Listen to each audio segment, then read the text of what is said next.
Good evening, everybody, and thank you. So basically, what I'm going to do in the next, dinner was what, 1 hour? See, that would be a cardinal sin, right? I'm standing between you guys and drinks and dinner, right? So I realize that in the popularity chart, I'm not right up there. So we're going to just briefly encapsulate what we've discussed over the last 2 days, and there's been a lot of varied thoughts, a lot of discussions, and I think in some ways a little bit of a intellectual overload. But then when you go back over the next days, when you go back to where you came from, a lot of these conversations will come back, and key points of what people said and what you learned will remain. And that's really the key to all of these events, right? Now, these last 2 days, I know that there's going to be a whole proper thank yous that'll happen on Gala night, so we're not going to go in that territory. But we need to thank 2 people who kind of made sure that everything happened over the last 2 days. The first one is somebody who's been doing a thankless job, and that's Pedram. Pedram, please stand up.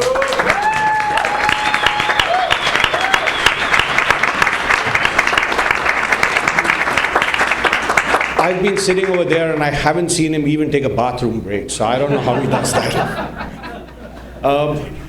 And the second person is Armighty, who kind of became the ringmaster and the cheerleader to make sure that things flowed in the way that they did. So thank you, Armighty. Though I have a feeling that if you start walking towards people now, I think they're going to think that you want them to stop talking. So maybe that's something that you'll have to live with. This idea of doing this gala in Toronto happened a while ago, and many of you will remember that in 2019 we had a similar situation where the last WZCC big event, global event like this happened in Orlando in America. And at that time too, it happened along with the Fazana AGM. And so this time when it was Toronto's turn, we said that, okay, if we are getting so many people together, which Fazana does every year, why not do it back to back? So you get a lot more people. And this was an idea that kind of Edel Davar ran with.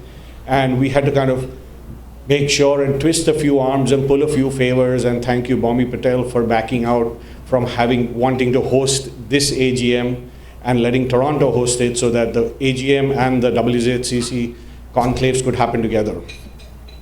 And I would use that as a segue to welcome Fazana President Kayo Sidwa. Kayo, please stand up.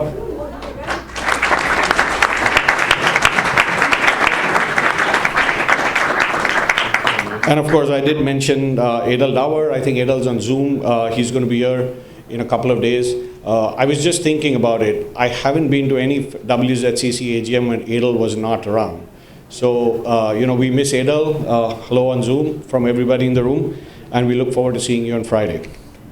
So the first day we started, and it was not too long ago when Khushru was shooing everybody out from the breakfast room yesterday onto the buses, and that was just yesterday morning.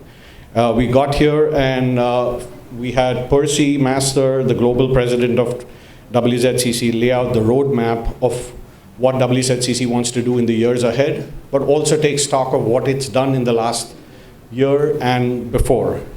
A great initiative and a great welcome was having Benaz Nanavati from Pune, who's now the International Youth Director on the WZCC International Board, talk about what she wants to do to involve youth and young adults to take their rightful place on the table. And more power to Benaz in the years to come. And I think over the next few days, you'll get a lot of chance to interact, at least in North America, with the Zaina co-chairs and the Zaina youth. So that's a great opportunity for you. We then had our first keynote where we heard Firdos Kharas. Firdos spoke about 12 steps that have helped him in doing what he does. And what he does is the power of messaging.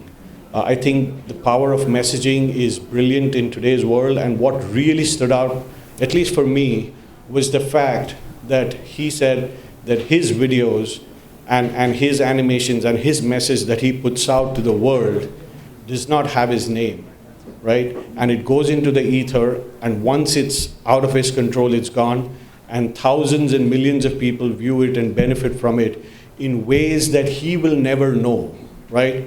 On the one hand, you would wonder, like, I want to know about all of this, but it's so liberating that you're doing something and then it's out and it's helping other people all over the world. So I think that was a good takeaway for me from Firdaus talk.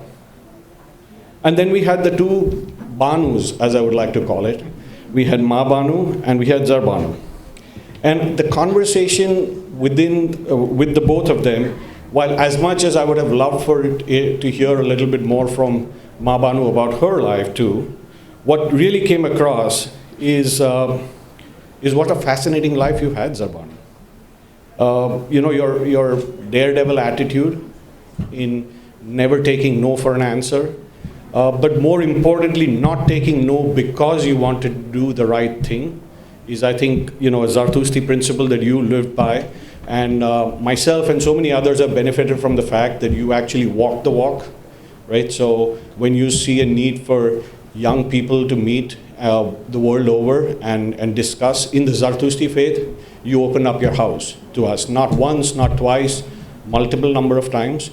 And I think if all of us continue to walk the walk, the world would be a much better place. So thank you, Zar Banu, and thank you, Ma Banu. We then broke for lunch for a bit, and that was fantastic. And then we came back to hear Merwan, who spoke about the role of music and creativity in life. And I think he said something very important, that artists, creative people, is what keeps the world going, and we all agree to it. And I think what the line that really stuck to me was the power of live music. And to anybody who's ever gone to a concert, whether it's a Zubin Mehta Western classical concert, or it's U2 or Def Leppard or Pearl Jam or Beyonce or Taylor Swift or whatever floats your boat, right? You understand the power of music in its live form. And I think Merwan kind of reattested that, and it was interesting to hear his story and how music has played a big important part in his life. And then we had this very, very interesting panel, which on alternative careers and paths that people take. When we discussed this panel with Dilnawaz, in the planning stages, we weren't sure where this was going to go, but I think it was amazing. Arnavaz, who spoke about what she does at work, driving a 66-foot bus. Basically showed us that there is nothing that one cannot do in life, right? At whatever stage, I'm sure that, when she grew up in Bombay and she saw all of those BST buses going by, she would have never imagined that one day she would be driving something like that, double its length, right? In snow, which obviously we've never seen in Bombay. So Arnavaz, that was amazing, and your story about saving the life of this lady who was going to otherwise jump off the bridge, I think touched her really raw nerve, and you could kind of sense that the room all of a sudden went silent. So thank you for sharing that. Then we had Arash, who spoke about wine and happiness and creating this journey. And curating an experience. And that led me to think that, most of the times when we think, and somebody really smart said it, I just can't remember his or her name, that we normally remember food, not necessarily for what we're putting in our mouth and eating, but it is who we share it with. So food and wine really kind of becomes this excuse to meet with family, meet with friends, and I think Arash embodied that kind of spirit. And with Arshad's, it's an interesting story.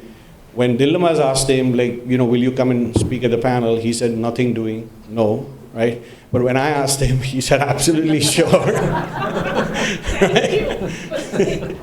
So, and then we had Del now, who spoke about, following her passion with chocolate right from the time she saw her mom do it. And while she was just sitting over here, you could make out that, like just looking at her and talking about chocolate, I was salivating sitting behind, and I haven't even tasted her chocolate.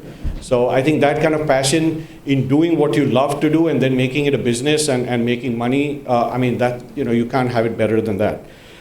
And then we had Xenia, who, as much as we didn't hear too much about what she does, I think she moderated the panel really well, and she brought out the best in all of the panelists. So thank you, Xenia, for doing that. And then the last panel of the day yesterday was the happiness panel, about happiness in one's life. And it was interesting to see, firstly, what happiness means. And I think in listening to Sam first and then the three other panelists afterwards, the thought kept on going in my mind, what does happiness mean? And every time I heard one of them, I started wondering, is my definition of happiness changing, right? And then it wasn't really changing. It was just showing me that there are so many different ways that we can all be happy, right? So with somebody like Sam, he spoke about, being happy at work and being happy in life with a 50-year career. On the other hand, you had, Jivan, who said that he's happy and travel brings him happiness. Or Adil spoke about, being in minus 60 degrees weather and helping, pull somebody's tooth out and giving that person relief. That brings him happiness. To Merwan, who said that, however the client, whatever he wants, making the client happy so that he comes back and he stays a repeat client, brings him happiness. I think it's such an open-ended question. What is happiness and what does it mean to us all in our lives, right? And I think we can have a whole convention or whole Congress just on that topic, right? So we leave that for another day. But then and that brought us to the end of yesterday, and we had amazing dinner, and then we gathered back today morning. And the first session we had my dear friend Mickey Mehta, who, besides Mickey-mizing all of us, basically told us about the 10 commandments that he believes in wellness. And having heard Mickey over the years, I love the fact that unlike other people in that realm or in similar lines of work, he's never said that this is the only way, this is my way, right? I mean, he keeps it open-ended.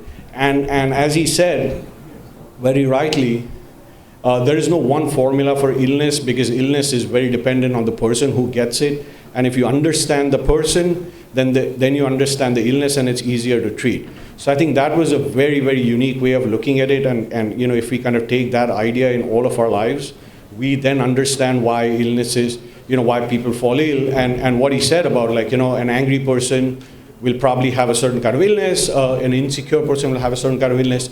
I think that's so true. And that's a different way of looking at it.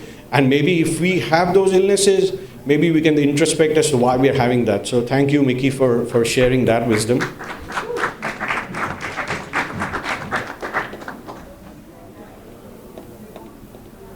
And then we went to the entrepreneurship journey. And over here, it was a very, very interesting panel. I've heard Shanna speak last time at the conclave in UK, a couple of conclaves back. And I think she brought this she assembled this diverse group of people, but she brought a very interesting perspective on what each one of them were doing. And I think she brought out the best in each one of them. And I think that took a lot of research and a lot of understanding what each one of them were doing. Phil, I never knew this story about you going down in that aircraft, but I remember this story very well because in 1990, I was in India. I was just thinking maybe in the 12th standard, and this was big news in India. I never knew that there was a Zoroastrian couple in that plane who survived. but you didn't stop flying, both literally and figuratively in your career, in your work. So more power to you. I think that's a fascinating story, and you're using that opportunity to do amazing stuff over here at OZCF, which we will see tomorrow. So thank you for doing that. Hormuz, you brought us an interesting perspective on resilience in business and in kind of taking the chance, going from Hyderabad to Australia, moving, getting into a new industry, and now you're doing what we all want you to do to keep us safe in some ways, right? So I mean, you're not a cop, but you're working, you're making systems that will keep us all safe in the world. And so, keep on doing what you're doing. So the next time, hopefully you'll have better systems for some of the stuff in North America, and more power to you on your business. And then Varun, who knows how to hustle, right? He was the youngest participant on this, and he found a way around it without breaking the rules. He knows how to bend the rules, and I think that's one of the keys to his success. And I've known Varun for only about a year, but his kind of passion and his hustle comes through, and it's amazing to see a young kid, 25-year-old, going out and doing what he's doing, and more power to him. And I know that he's on that cusp where he needs to raise a little bit of money to get the next level of funding, and I hope he kind of does that, either on this trip over here or in the days to come. And then after Varun, after that session, we had Cyrus Mistry.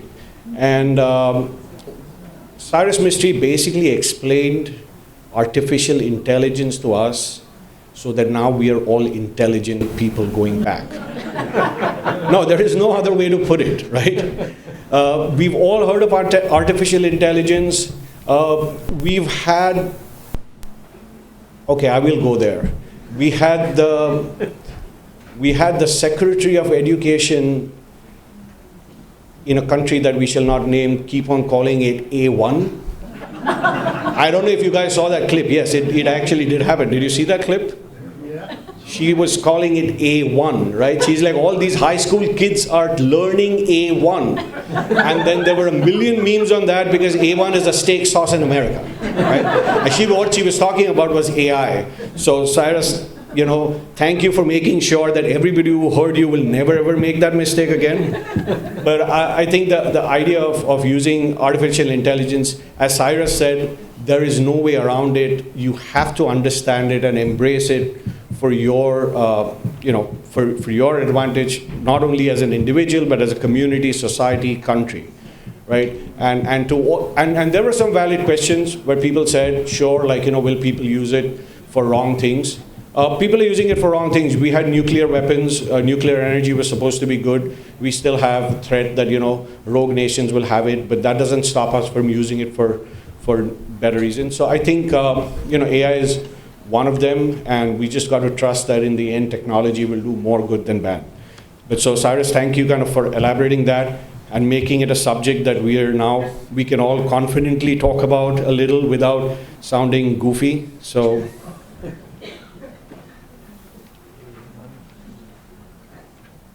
And then in the last, and then we had lunch, and then the last session was Elliot's session. And Elliot, you spoke beautifully about food insecurity and how it's such a big problem in the world. And I think what really stood out for me was you stating that it's not that we don't have enough food in the world.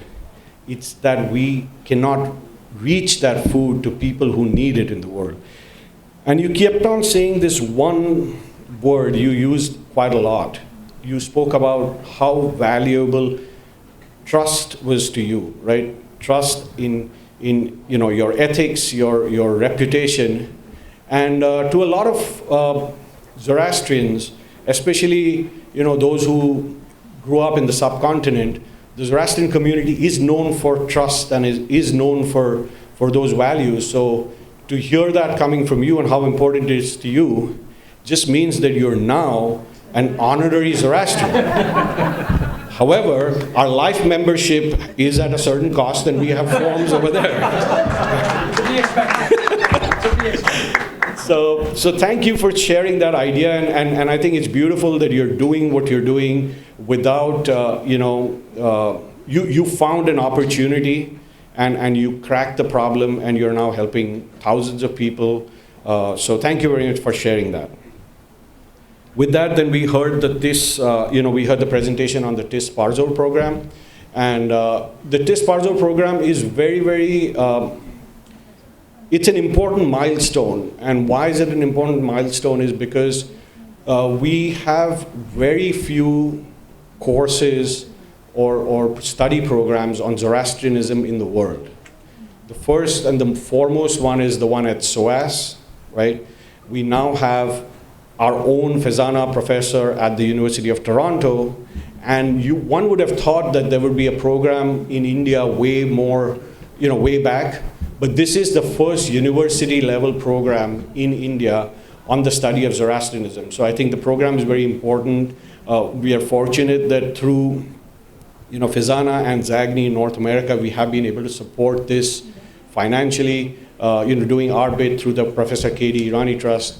And, I mean, in conversations that I had with a few people afterwards, I think there is a need for having this catered more maybe towards a North American diaspora and stuff like that. So that's something that Shinaz Auntie would want to know. And then we came to the Tiger's Den, and we had this whole energy of people trying to do, big and small things, from the small ask of, $50,000 to $70,000 to $1.5 million. And I think it's just that maybe it didn't happen in this room, but it's, I am 100% sure that each one of them is going to do get what they want in the next 6 months or a year from now. So thank you for sharing all of these ideas with us. And that pretty much brings us to this point. And we still have 40 minutes to go, so I'm just going to keep on talking. No, I'm not. The bar is open. So the bar is open, and thank you for being an amazing audience. We now come to the end of the formal part of the 2 days, two-day event. The next 2 days are going to be Niagara Falls, fun, City of Toronto, CN Towers, and then we will all gather for the gala night. But there is a whole bunch of us who are going to be also busy with the Fezana AGM. For those of you who are new or who are coming from different parts of the world, the Federation of Zoroastrian Associations of North America meets once a year for a 2.5-day event, which is our annual general meeting. We have 27 member associations flying in from all over North America, committee chairs, and we discuss, deliberate, and plan for the next year. So if you're around and if you want to just hear what's happening, observers are you can be an observer and an invitee, and come and sit in at the back and listen to deliberations. And if they're not to your liking, then I'm sure there will be a bar around somewhere. So with that, thank you very much. You guys have been a great audience, and now let's go and drink.